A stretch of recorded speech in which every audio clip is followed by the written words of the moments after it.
Good day, everyone. Thank you so much for joining us on yet another episode of the podcast.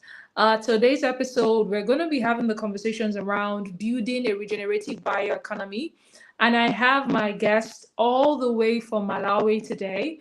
His name is Citros Chipetah. He's a regenerative agricultural practitioner and also an agronomist and a sustainability leader all the way in Malawi.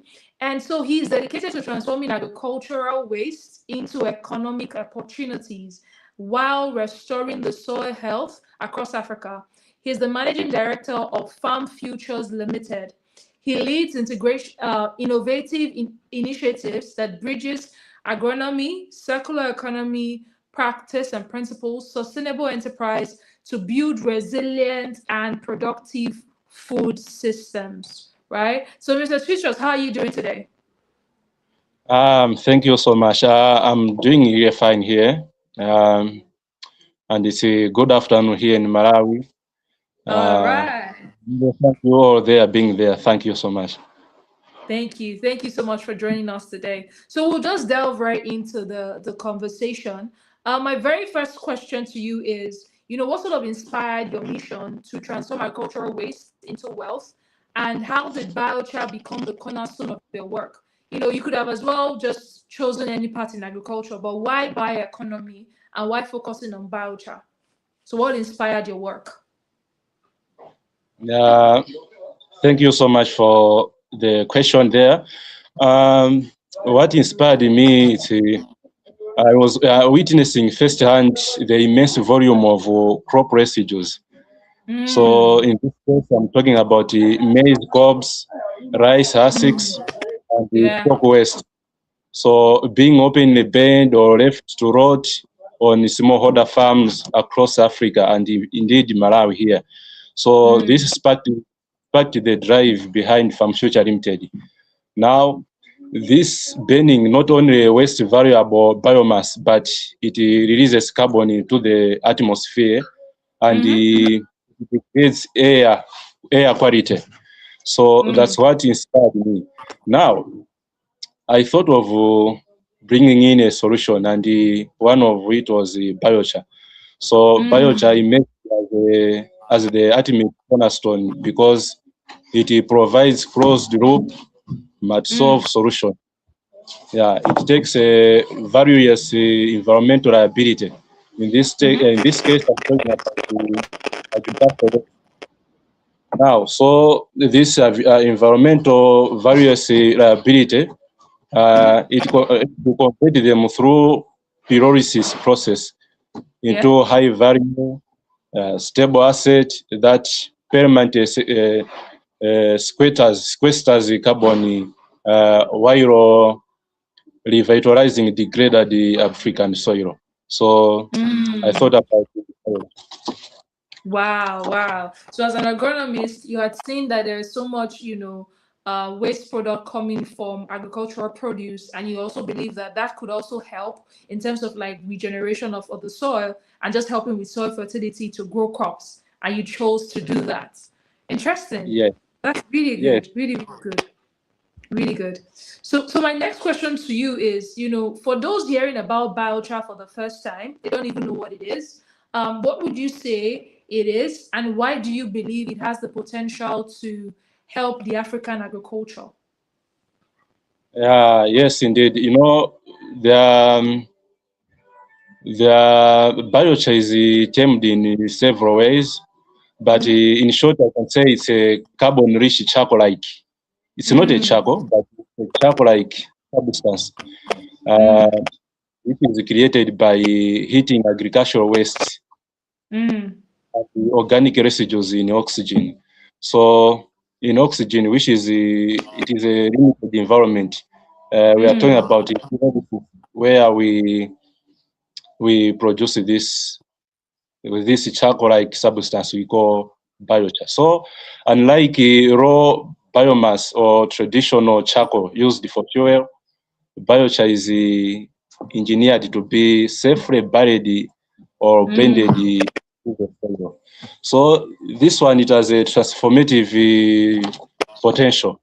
In Africa, where soil acidity and the raw organic matter content cripple soil yields, this biochar acts as a microscopic sponge. So it prevents the rocks in water. It prevents vital nutrients from leaching away, and it hosts beneficial soil microbes. We are talking about the bacteria, fungi, and so on. And it also offers a sustainable substitute or booster for expensive synthetic fertilizers. So that's the potential for biochar. Oh wow, wow. So you mean that it has a lot of nutrient that can be used in adding to the soil to create more value for crop production. Yes, that as a sponge, it has that capacity to hold water during the dry spell.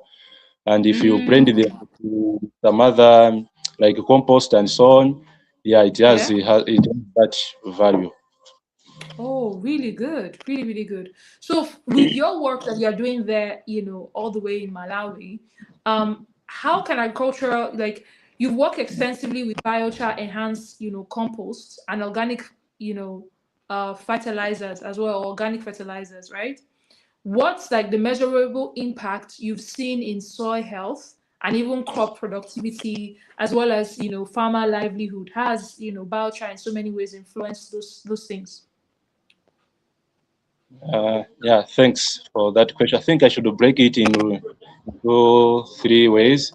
So in terms of soil health, blending biochar with the compost, it supercharges organic fertilizers, rapidly raise soil calcium exchange capacity. We call it CEC, and therefore it restores the structure to exhausted soils.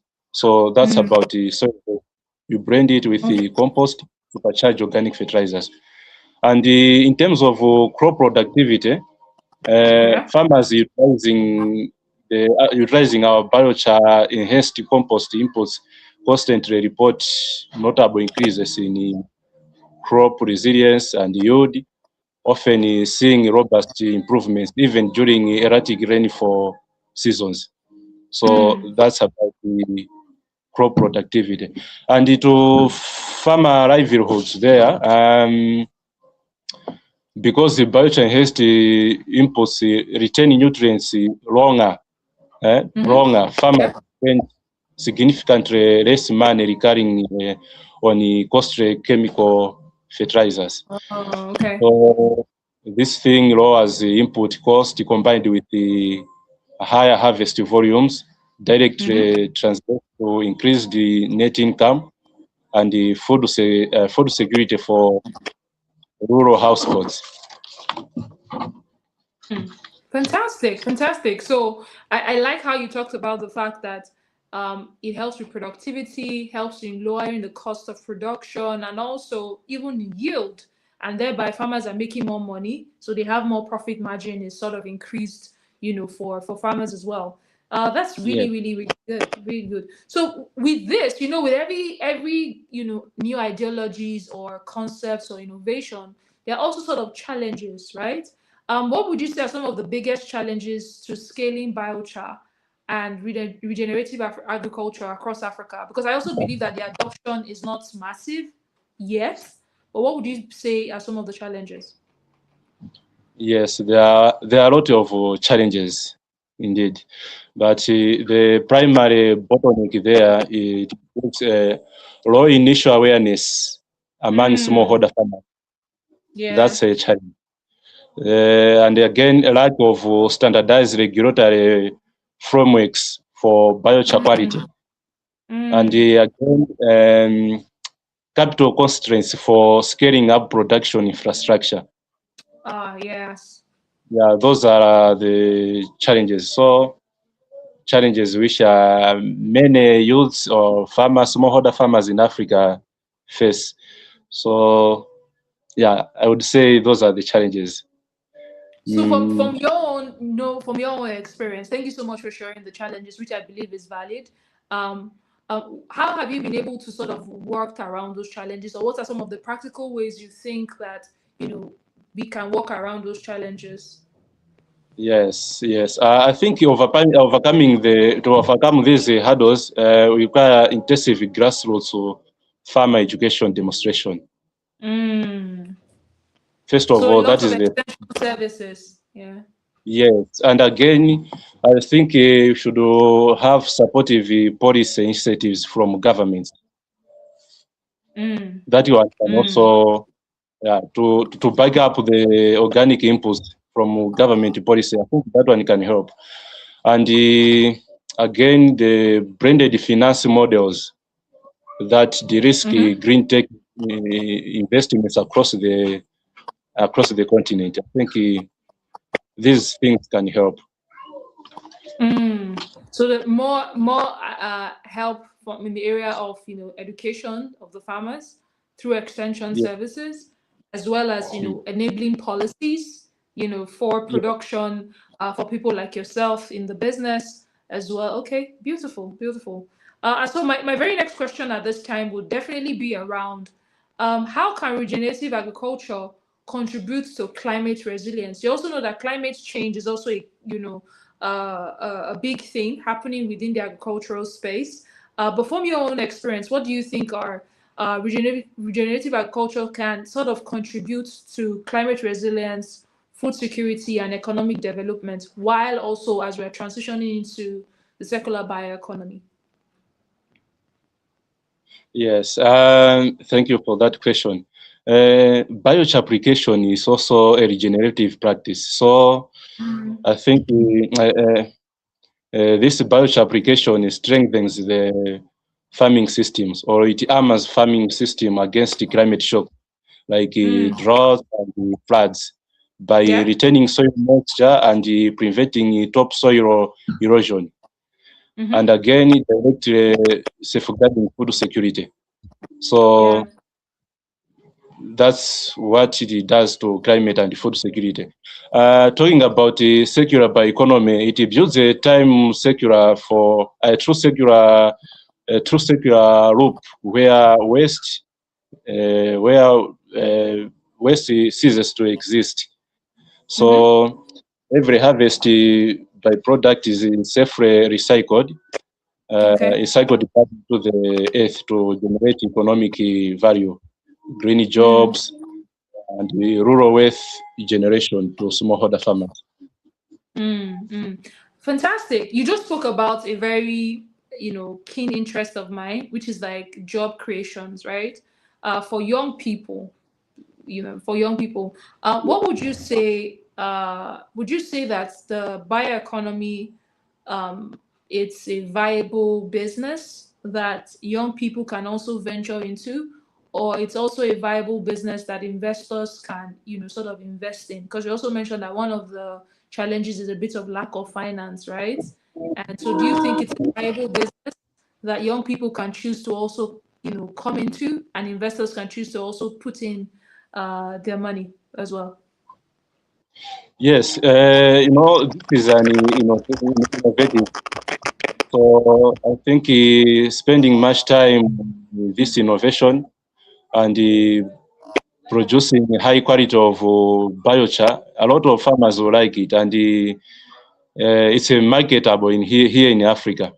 In most African countries, there is a high cost of synthetic fertilizers, and to combat that thing, or to mitigate the high cost of fertilizer and again climate change, this biochar comes in.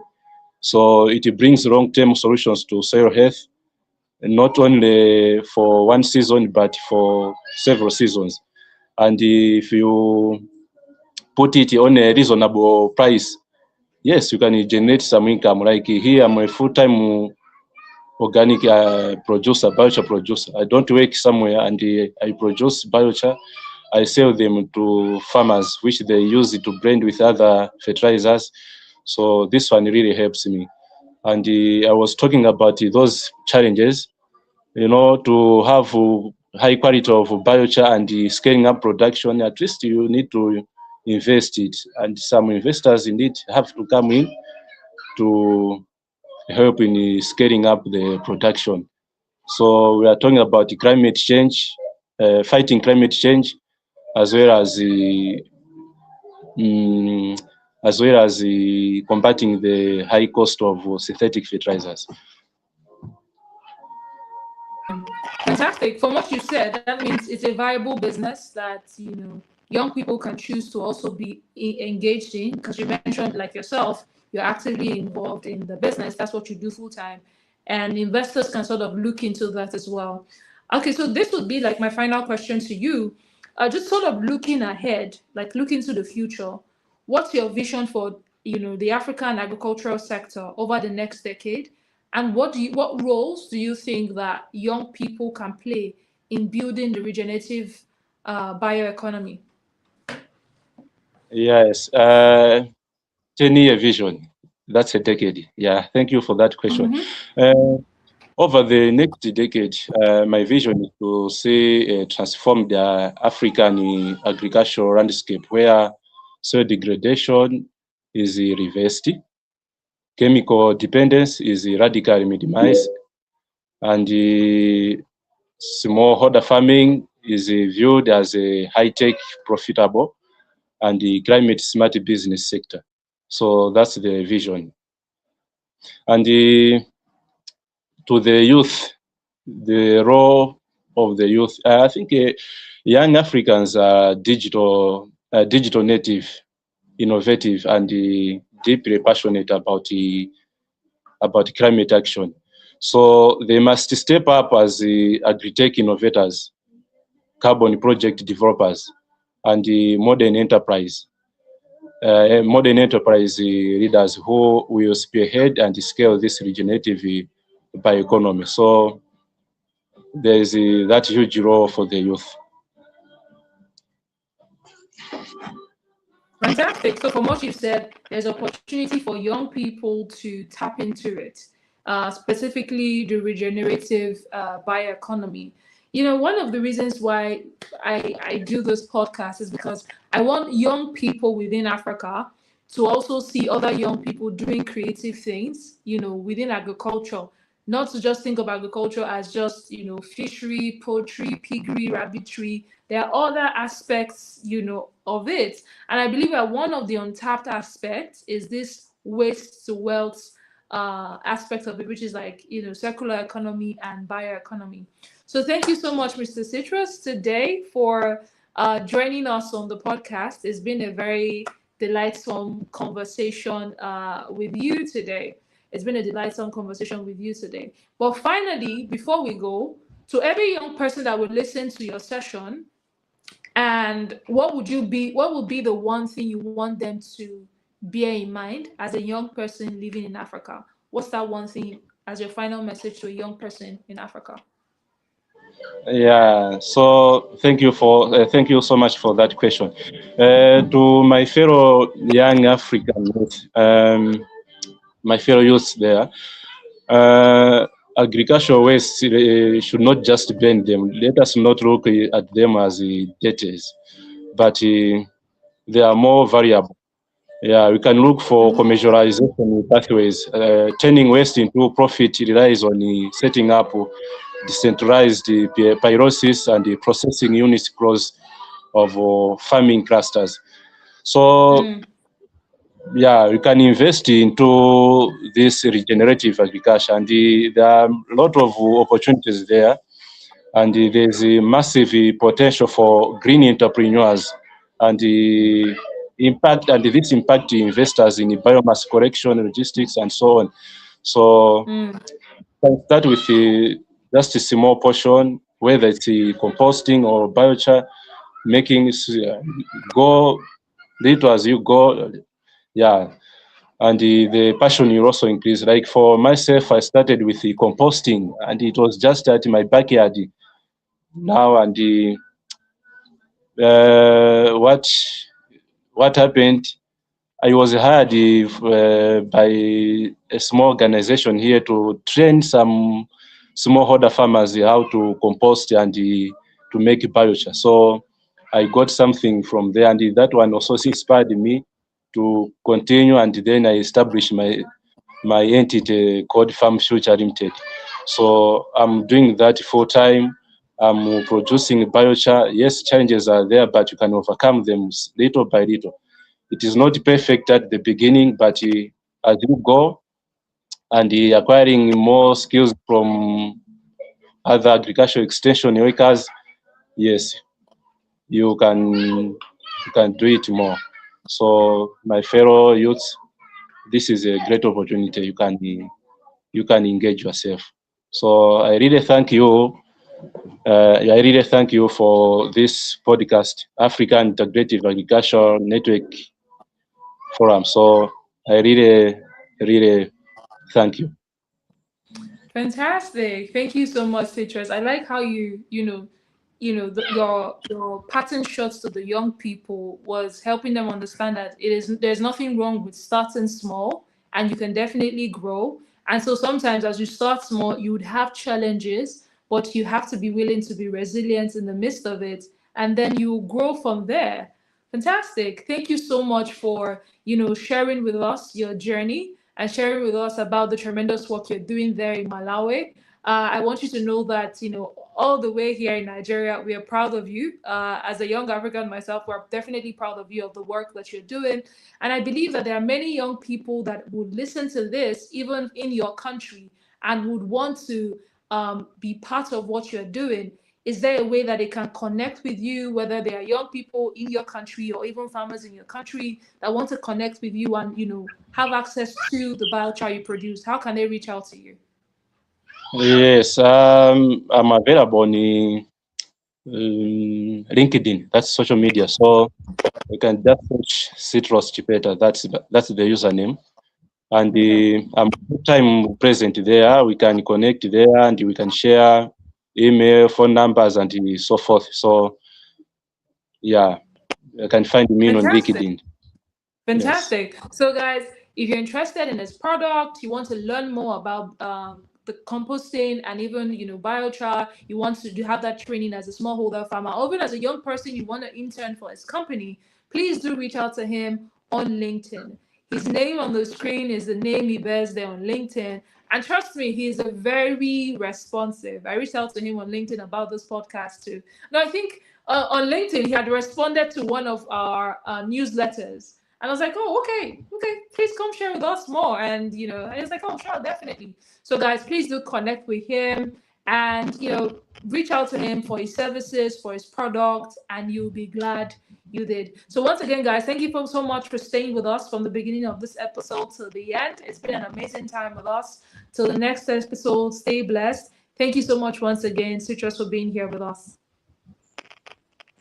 Thank you so much. Good.